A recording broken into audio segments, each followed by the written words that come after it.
Yun, magandang araw sa ating lahat. Muli na naman nagbabalik yung lingkod Rondit TV mo. Bago tayo magpatuloy sa ating topic, hingi lang po ako ng konting pabor. Sana po paki-like ng video na ito at sa mga hindi pa nakasubscribe, sana po pa-subscribe na aking YouTube channel Rondit TV mo. Yun ang nasa labas tayo ngayon, medyo maliwalas yung ating kinaroroonan. Pasensya na pag medyo maingay dahil sa mahangin dito sa ating kinaroroonan mga kababayan. Yun ang tuloy na tayo kagad sa ating topic Itong si dating Senador Antonio Trillanes ay nakipag-meeting kay Colonel Garma mga kababayan sa Midas Hotel and Casino. Diyan sa may Pasay yan mga kababayan mula sa kinaroroonan ni Colonel Garma dahil nga na nakakulong ito sa Kongreso ay lumipat doon sa Pasay mga kababayan para nga makipagkita at makipag-usap kay dating Senador Antonio Trillanes. At yun na nga, alam nyo naman, itong si dating Senador Antonio Trillanes, magaling ito sa paninirang puri mga kababayan. Noon pa naman ito, talagang nagtataka din ako, bakit ba may naniniwala pa nitong dating senador na ito na si Senador Antonio Trillanes. Yun ang mga kababayan, booking na ito ngayong si dating Senador Antonio Trillanes dahil mayroong nakakita sa kanila. At yun na nga, inireport kay Nilson at kay Jen at kay Kong Marcolita ng Saganang Mamamayan. Yari ka ngayon, Antonio Trillanes. Ano ba yung pinag-usapan ninyo ni Colonel Garma? Kailang dalawa yung nakakalam. Pero sa tingin nyo mga kababayan, ano ba yung kanilang pinag-uusapan? Ito ba tungkol sa nagaganap na napakahabang hearing dyan sa Quadcom? Ito nga tungkol sa nakaraang administrasyon at talagang binabagsak nila mga kababayan itong si dating Pangulong Duterte. Ito na wag na natin itong patagalin at sabay-sabay na natin itong panoorin. Pero nung pumunta si Pangulong Duterte, parang inamin na niya dyan, di ba? Kasi personal napilitan siyang pumunta. Di ba? At sabi dati, hindi siya nakikialam kasi yung pag-uusapan niya, ICC palaan niya. Ngayon, nainamin pala talaga siyang may koneksyon. Nung natanong siya, di ba? Ito bago. Ito naman. Ang pasabog mo ngayon. Dahil sa tayo nag-hallucinate. Sabi nga ni Executive Secretary, hallucination nyo lamang yan. Bunga. Siguro nga, nag-hallucinate siguro. Kasi ang sinasabi, dyan daw po sa Midas Hotel, October 26, sa pagitan po ng alas 10 ng gabi. May oras pa? Oo, hanggang alas 12 ng hating gabi, binibriefing daw ni dating Senador Sonny Trillanes, ito pong si Colonel Ruina Garma, Kong. Wala ba kayong CCTV na ipakikita na yung araw na yun, pumasok yung dalawang katauhan na yun sa Midas Hotel? Yun ang, para mapagtibay natin. Mahirap yung nag-aakusa tayo, pero baka naman hindi. Baka nga po hindi. Ako naman siguro, Kong, nasabi ko, baka nag-hallucinate lang siguro. Yun makapagbigay sa atin ng impormasyon. At nung sumunod na araw, meron pa siyang isang binibriefing daw na isang hindi, huwag natin sabihin na nag-hallucinate yung Ako po. Kayo lang pero yung baka naman kumpleto sa pagkain yun. Baka nga po, yun nagbalik sa atin ng impormasyon. Baka totoo yung sinabi niya sa'yo. Yun nga po. Hindi ko na, sa next time ko na babagitin kung sino yung pangalawang kanyang binibriefing. So, dalawang tao yung nagbigay ng impormasyon. October 26 at saka 27, Midas Hotel, pagitan po ng alas 10. Na araw. Yes po, alas 10 ng gabi hanggang... Parehong oras, gano'n? Mga ganun daw po, nasa pagitan ng ganung oras ko. Siguro itatanong nila, ano namang masama? Bagay, wala nga siguro namang masama yan. Kung binibriefing na naman pala niya. Kung sino man na binibriefing niya doon. Sino nagsabing anong masama? Kasi yun yung tanong ng vlogger sa atin. Mga vlogger. Ano namang masama kung nagtuturo si Trillanes? Ano namang masama kung... Nandun siya sa hearing. Sa hearing na yun. Hindi na maumaten doon, di ba? Lahat naman niya, welcome doon. Ako nga niya, nandun din ako. Hindi ako nakikialam sa hearing. Noong October 27, 28 ba yan sinasabi? 26, 27. Kong. Kailan ba nakakulong yung Garma? Kailan ba siya na...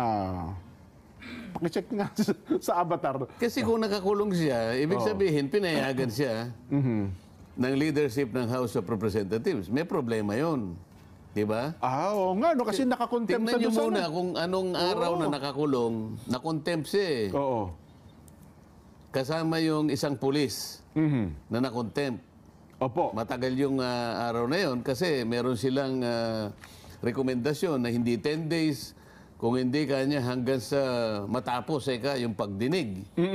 Kaya alam ko, baka sakop ng araw na nakakulong siya at kung totoo na at merong nag-confirm na mapunta siya ron, so pinayagan siya. Paano siya mangyayari yun? Nasa pag-iingat ka Oo nga, no. ng House of Representatives, pagkatapos kinausap ka ng dating senador. Mula sa Quezon City, napunta ng Pasay. Kasi ang Maidas nasa Pasay kong eh. Oo. Di ba? Ay, napakabigat ng implikasyon yan. Oo.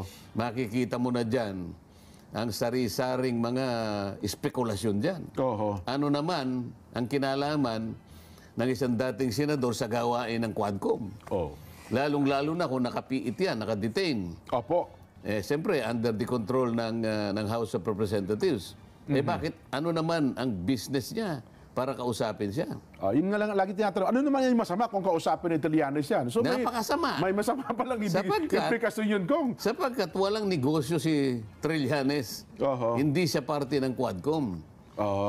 Lalong-lalo na, si Trillanes, alam naman natin at umamin naman siya, isa siya sa kinasusuklaman ng dating Pangulo. Oho. At siya rin naman, suklam na suklam din sa ating Pangulo. Totoo. Isa siya doon sa mga bastos. Bakit kamo? Oo. Balikan natin Sinabi yung niya, usap yan. Duterte ka niya, di ba? Oo. Ikaw ba naman sabihan kita ng Subarjaga? Ay, medyo offending Medyo talaga. magdaramdam Opo, ka oo. naman. Dating Pangulo po ito eh. Oo. Meron pang isang bastos doon, yung Arlene Brosas. Duterte, sabi niya rin. Oo. Mr. Chair, sinabi po ni Duterte. Tsaka yung Franz Castro ko, ngayon yung tawagin yung presidente. Hindi, siya medyo na ano ko pa rin. Ganun ba? Yung dalawang nakita ko na diretso. Oho. Mr. Chair, dito po sinabi ni Duterte, mga ganun eh. Oo. Kundi 4-5 beses, ganun din yung Trillanes. Dito makikita mo ang kabastusan ng isang Pilipino. Oo. Kailangan ilitaw natin. Oo, yun na nga. Para sa ganun makita natin, evaluate natin. Ano ba yung Quadcom? Sapagkat yung buong pangyayari, pati katangian ng mga tao na bumubuo ng Quadcom at lahat ng miyembro nito na kinakailangan linawin natin sa liwanag ng mga pangyayari. Anong klase ba Oo. ang ipinakitang nilang mga katangian? Nako. Dalawa pala ang ating Oo. inano. Yun hong, sabi niya, high blood. Hindi, meron pa dun sa Pikon. Meron pa ba? Pikon at saka Pikon high muna blood. tayo. Sige. Pikon muna. Oh. Yung dating senadora, hindi ba sinabi ni Oho. dating Pangulong Duterte? Hindi ko Hindi ko kilala eh. Di ba? Tapos, talagang obvious na napikon eh. Oho. Mr. Chair, sabi niya, hindi naman pwedeng hindi ako kilala niyan. Paano niya hindi ako kilala dito? Paano hindi ako makikilala? Palagi niya, ipakukulong kita. Delima, ipakukulong kita. Maski po kanya si Executive Secretary Medjaldea, tanungin po niyan dyan. Kilala po nila ako eh. Naalala po ba nyo? Yung kauna-unahang sona ni Pangulong Duterte, sabi niya. Siya naging Puminto paksa. pa po siya sa tapat ko at kinamayan po niya ako. Yun, oo. Ibig sabihin po, talagang kilala niya ako. Oo. Bakit pinangangalantakan pa niya yun? Oo. Ang Pangulo, siyempre, sinabi niya, hindi ko kilala ito eh. Ayun. Pikunan ito eh. Di ba? Nagbago daw kasi ng hairdo kaya hindi na. Pagpalagay na natin. Oo. Pagpalagay na natin. May pabiro lang yan kay Pangulo eh. Bakit ka napikon? Pagka pikon talo, di ba? Kayo opo. Kahit sa mga bata, basta pikon, talo ho yan. Kung ako halimbawa, kung talagang, kung hindi ka pikon, Mr. Chair, nakakaawa naman po si dating Pangulong Duterte. Hindi pa naman po siya matandang-matanda. Bakit po nakalimutan niya na ako? Mga ganun dapat ang tirada mo. Yan. Pero hindi ka dapat nagpa-apekto. Lumitaw dito. Nareyna ka ng mga pikon. Napikon talaga siya. Hindi ba? Kailangan kilalanin mo ako. Ipinipilit niya na, akala ko ba galit na galit ka dyan? Mas mabuti ka hindi ka na niya kilala eh. Oo nga, tama. Naisip niyo ba? Tayo ina-analyze lang natin. Kung talagang ikaw ay galit ka sa taong ito, mas mabuti pang hindi ka na niya kilala. Ba't ka nagagalit? Ba't ka napipiko nung sinabi niyang hindi kita kilala? Gusto mo palang kilalanin ka man niya? Affected nga eh, no? Affected ka. Pag hindi ka pala niya kilala, medyo masakit palang loob mo kung hindi ka niya kikilalanin. Ibig sabihin, ang laki ng importansya mo. Pag-importansya mo sa dating Pangulo. Yun ang lumilitaw. Ang liwanag naman ito eh. Di ba tayo minsan? Opo. Meron tayong ina-analyze dito eh. Nakapagbitaw din ako ng ganun eh. Sino ba itong dalawang ito? Hindi ko masyadong kilala ito eh. Naalala nyo ba yun? Opo. Naalala nyo eh. Yung isa si Congressman Atrasado. Nung nagtanong kayo doon, no? Yung isa, yung artista. Oo nga, oo. Hindi ko kilala itong mga ito eh. Tapos sabi mo naman, kilala ko po sila. Kilala ko po sila, oo. Naalala mo yun? Yes po, Nelson. nilista ko pa nga po pangalan ng mga yan eh. Sabi ko gano'n, Bakit ako nagbitaw ng ganung pananalita? Oho. Kasi kilala ko yung dalawa yan yung dati, nung hindi pa nag-quadcom eh. Magalang yung dalawa, kaibigan ko yung dalawa na yun eh. Opo, oo. Ha? Hindi nagtuturo ng ganun, hindi niya, are you rebuking this committee? Hindi ganun yung kakilala ko. Magalang yun, mga kaibigan ko yun eh. Yung isa, kapitbahay ko nga na gano'n eh. Paano ko ngayon sasabihin? Kaya nga sinabi ko, hindi ko sila kilala. Kasi pareho silang hindi sila abogado. Kasi malaki na pinagbago nila. Teka muna, hindi naman sino ba itong mga ito? Hindi na ito yung mga kakilala ko. Yun lang ibig ko sabihin dyan. Yun nga. Okay? Sapagkat, sinasabi nga natin palagi, hindi po kayo abogado eh. Pero kung magtanong po kayo, kahit na po wala na sa hulog, ipinipilit ninyo eh. Kaya po sa panig po nung nakakaalam ng batas, nakakaawa po kayo eh. Opo. Ito yung punto natin, kaya ako nasabi. Kaya kanina, nung sinasabi dinidiscuss natin, ba't hindi niya ako kilala? Ba't ang sakit ang loob mo? Gusto mo bang kilalanin ka pa rito eh? Galit na galit ka rito? O ngayon, pansinin mo ngayon, anong klaseng katangian ang ipinakita nila sa buong Pilipinas? Yun. Natin, magalang, bastos, Pikon. High blood, yung isa. Pang-apat, high blood. Go. Mainitin ang ulo. No. Yung high blood, kilala mo naman yun eh. Si Congressman Paduano yan.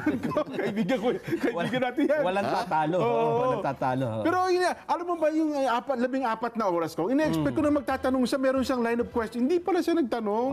Doon ako nasipayo eh. Kasi hinihintay ko yung mga linya ng itatanong ni Com Caramps. Wala, puro lang pala sa order. Sabi, order. Nagpo-point of order na lang siya eh. Puro point of order. Ito yung problema natin. Opo. Pag nag-point of order ka, pangkaraniwan, dapat merong mga rules na nilabag mo. Okay. Kasi raw, sinabi niya, hindi rules ang sinasabi niya eh. So, pinipilit niya yun. Hanggang doon lamang ang kaya niyang gawin. Pinipilit niya na merong nilabag sapagkat napatunayan na ganito, bakit iniiba mo? Wala sa hulog talaga yung mga ganun. Kasi pagka point of order kong tatawagin agad siya kasi uunahin siya, di ba? Priority yung point of order. Pag nag-point of order ka, ang sasabihin ng chairman, what rule has been what is your point of order? What is the point of order? Kasi it presupposes the violation of the rule. Tama. Ano yun? Wala namang pangkaraniwan. Wala silang sinasabi na rule na na-violate. Kung kamukha nung sinasabi ni Congressman Abante, pinangaralan niya si Pangulo. Pangulo, kanya, kami po yung nakikiusap, huwag po kayong gagamit ng mga bastos na pananalita na ganito, na bulgar na ganito, ganyan-ganyan. Sapagkat po, hindi namin papayagan yan. Magpo-point of order po ako. Anong basis ng point of order? Halimbawa, di ba, yung Pangulong Duterte, palagi niyang ginagamit yung PI. Alam na natin yun. Huwag na natin PI, sabi niya. Para sa kanya, bulgar yun. Paano kung halimbawa, nandun ako, wala lang na gano'n eh. Nasa dalawang pagdidesisyon ng Korte Suprema, yung PI, hindi isang bulgar na, isang pangkaraniwang remark. na ginagamit. Oho. Kasi may nagdemanda eh. Ano naging issue ba sa korte yan? Nag-issue sa korte. Dinimanda ng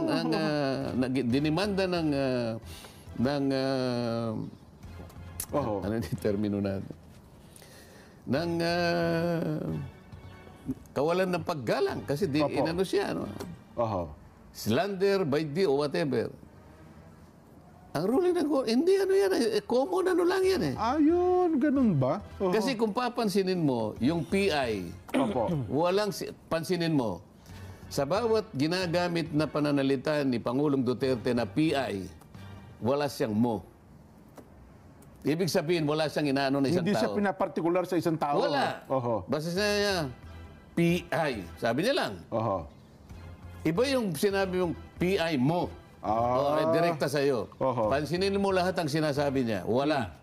Kaya makikita mo, kabisado niya yung batas eh. Opo. Kabisado niya yung batas. Oho. So dito lilitaw ngayon lahat. Ito nga, nagpipilit siya, na pinipilit niya na mabuti hindi siya pinangaralan. Oho. Hindi lang kumikibo yung dating presidente. Pwede nating sabihin sa kanya, pwede nating i-text sa kanya, basahin mo itong desisyon ng Korte Suprema, dalawang jurisprudence. Yung PI ay isang pangkaraniwang ekspresyon na ginagamit. Hindi vulgar. Ayun pala, no? Kaya pala sa Senado, hindi siya pinigil kasi sabi niya, parang sabi ang ruling... Una, wala siyang sinabing mo. Oho. Di ba? Oho. Statement I-analyze mo lahat ng mga pinagsasabi niya. Wala Statement of yung facts mo. daw po yun eh, sabi niya. Oo. Kumbaga, yun ang nasabi niya that time, actual nung nababanggit niya salita na yun. Oh, yun. Ayun. Oho. Tapos na ba tayo? Hindi ho, meron pa. Uuwi na ako eh. Martes pa lang eh. Nagkamali ako. Kala ko Biyernes eh. Oho. May meeting pa ako eh. Meron palang, so yun ang apat na katangian ko nga na dapat ay ma-analyze din ng Kaya ating mga natin kababayan. ine-expose, tinutulungan natin ang ating mga mamamayan Opo. para makita nila, pati katangian na kanilang ipinakita, yung kanilang decorum, yung kanilang composure, dapat sa liwanag po, sa liwanag ng mga pangyayari, salaminin po ninyo kung sino-sino sila. Oho. Oho. Naku, oo nga, no? Makakatulong yun para mag-analyze ang ating mga kababayan. Merong galing-galingan pa ron, di ba? Ayun. Yung masyadong masalita. Oho. Sa English, tawagin yun, smart aleck. Smart Alec. Sa Tagalog mo ay smart aleck. Galing-galingan. hindi ko alam kung ano eh. Alam naman ako, konti lang alam ko sa Tagalog din. Opo. Kapampangan ako eh. Opo. Sa Kapampangan, ano bang tawag doon? Smart aleck. Tagalog mo nga. Ngayon ko lang narinig ko yan. Ayan, ang hirap naman sa inyo. Sinasabi ko sa inyo, maghanda kayo eh. Smart Alec. Yung masyado siyang Nagdudulong-dulungan ng, mapaggamit ng... Tama naman yung mga salita. Kaya lang, halimbawa, pwede mo naman sabihin sa pamagitan ng isang salita lang. Gagamitin mo pa 5 hanggang 8 salita. Mapalabok masyado mananalita. Yung Mabulaklak na pananalita. Siguro smart Alec, bulaklakin. Alam mo? Pwede na ba yun, Nelson? Pwede. Pwede, oo. Hindi ba? Nga, no. So, With all due respect, I wish to manifest, Mr. Chair, that on the basis, mga ganon, ha? Yan ang mga smart Alec. Ayun. Meron namang, ayun nga, dahil hindi naman niya talaga, corroborate na ng corroborate. Wala namang word na corroborate. Affidavit ka niya. Wala namang affidavit. Ito yung kinakailangang ma-expose eh. Opo. Pagkatapos ito, ang susuri, ito ang mag-iimbestiga sa dating Pangulo ng Republika ng Pilipinas. Salaminin mo ngayon. Kaya pala ang daming nagsasabi ngayon, Kong, at makalipas ang ilang mga araw, nag-a-analyze, mukhang napaglaruan talaga ng dating Pangulong Rodrigo Meron pang Duterte. youth. Yun ang sa tingin niyo rin ba na paglaruan ni dating Pangulong Duterte itong Quadcom na ito? Kasi nga, nung andoon si dating Pangulong Duterte, inabot nga ito ng 14 hours mga kababayan, pero wala naman silang nakuha. Paulit-ulit lang yung sinasabi ni Pangulong Duterte, yung sinabi niya doon sa Senado, Yun din yung sinabi niya doon sa Quadcom. At yung mga sinasabi niya doon sa Quadcom, sinabi niya na rin noon yun. Ulit-ulit lang mga kababayan, kaya dapat sana, no, kung sa tingin ko lang naman dapat hinto na ng Quadcom yan. At napakaraming problema sa ating bansa ngayon. Isa na yung inamin ni DJ Katapang, no, na masyado ng talamak ulit ang druga sa Bilibid mga kababayan. Nagsisimula yung kalakaran ng druga sa loob ng Bilibid palabas ng tawag nito mga kababayan, ng ating mga kababayan na nasa lansangan. Masyado ng mahirap pigilin. Ayun nga kay DJ Katapang na napakaraming pumapasok, may lumalabas, may pumapasok. Paano ba pigilan ng ating pamahalaan yan? Dapat itong Quadcom, ilihis nilang muna nila yung usapin na yan. Nakalipas na yan, dapat ang harapin nila yung paparating pa lang. Kasi nga makikita natin parang na ano na natin, no, na parang baka talaga bumalik na yung nangyayari noon na napakarami ng krimen dahil sa druga. Inamin naman ni DJ Katapang pag tinatanong daw niya yung isang na pumapasok sa Bilibid, yung ano ba yung bakit ba nagkaroon siya ng kaso na nanggahasa dahil nga daw sa druga, lango. Bakit ka nakapatay? Dahil sa droga pa rin, lango. O dapat yung ganun ang imbestigahan din nila. Wag naman yung lagi na lang si Pangulong Duterte ang dahilan. Yun ang kayo na lang yung bahalang humusga, no? At bago tayo magtatapos ay mag-shout out lang muna tayo, ano? Shout out kay sana bumalik lumabas yung internet natin dito, ano? Shout out kay Edisa Borbi, ano? Shout out kay Ma'am Joyce ng Japan. Shout out kay Super Mario, shout out. Donation yan, no? Kaya sabi niya kay tawag nito kay Congressman Atrasado, sabi ni Congressman Marcolita, Congressman Atrasado. At shout out na rin kay Armando Cabrera, idol ha. Shout out sa iyo, idol Cabrera, Armando Cabrera ha. Patakbuhin natin ulit sa 2023 si Tatay Diggs sa pagka-president. Tapos sino ba yung vice president dito? Si Arnie Davis. Saan kaya si Arnie Davis ngayon? Hinihintay ko yung pagbalik. Hindi naman porket medyo lang naman bumabor tayo kay dating Pangulong Duterte, mawawala yung pagtuligsa natin kay Arnie Davis. Nananatili yun mga kababayan. Hindi pwedeng mapalitan yung iniisip natin at parang paninindigan natin na si Arnie Davis ang dahilan sa pagpatay kay dating Gobernador Roel Digamo ng Negros Oriental mga kababayan. At shout out na rin kay Henry Payat, shout out na rin kay Member Jeff Religious ng Pulilan, Bulacan, Emmanuel Milicor, shout out idol ha, mga kabaliwan lang yan, Nikong Alvarez, ayun, kabaliwan daw Nikong Alvarez. Shout out rin kay Ross M5KV, shout out kay ED, shout out kay Willick 9528, shout out kay Bobby Grigore. Yun ang dito lang Susan Managbanag, shout out at kay CRB TV channel, shout out ha, tama ka kong Marcolita, mabuhay ka. Yun ang dito lang muna once again. This is Ronde TV mo, ingat yung lahat. God bless bawat isa sa atin.